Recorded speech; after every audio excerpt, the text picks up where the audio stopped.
Hey, for those of you that have like 3 minutes, I'm going to read you a part of chapter 8, which is another one of my favorites, so that you get a flavor of my book and can decide if it might be a fit for you. So, the chapter 8 is labeled Because He Likes Me.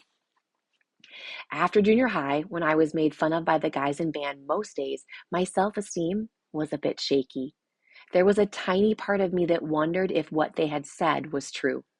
Mostly, I did not believe them, but a bit of me wondered. Fast forward to my freshman year of high school. My braces were taken off. I now wore contacts instead of glasses, and I had started to look like a teenager and not a little girl. There was a guy I noticed the first week of school who, of course, was older, a junior to be specific. You see, I had been with my classmates for 2 years now. Any crush I would have had on any of those boys, I had and gotten over, kind of like the measles. I was much more into older, more mature guys by the time high school started.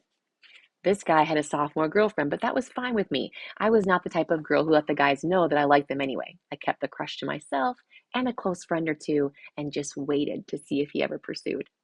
It was during one of those periods of waiting to see if this guy would notice me that the track season came around. Starting in junior high, I had gone out for the track team and continued to high school, where I was a mile and 800-meter runner. There were a lot of freshman girls that went out for track, and a lot of them were athletic and pretty. So you cannot blame some of the football players who did not run track for hanging out on the sidelines where we set up camp on most meet days to have a home base between races. On one of those days, there was one guy that was hanging around chatting with the girls. I did not really pay much attention to him, as I had a crush on someone else in his grade, and in those years, I was loyal to a fault. Or so I thought.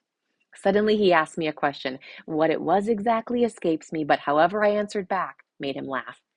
Pretty soon he was focusing most of his teasing attention on me. It began to be clear to everyone else that after chatting with many girls on the team, I had caught his attention. Since the guy I had a crush on had not noticed me yet, and this guy was one of the nice looking guys I'd ever seen up until that point, my crush quickly migrated to him. Whew, tough sentence. Eventually, he asked for my phone number and started calling. Now, you need to realize that I was the firstborn in my family, and my parents had a rule that we could not date until we were 16. During my freshman year in high school, I was 15. I would not turn 16 until mid-August of that summer, and it was somewhere around the March-April timeframe. I worked up the courage to let him know that I could not date until then and told him in one of our telephone conversations. He was not deterred as he told me he would wait, and our relationship continued. Okay, not the end of the chapter, but it sets the stage. Learned an amazing lesson with this. Thanks for listening.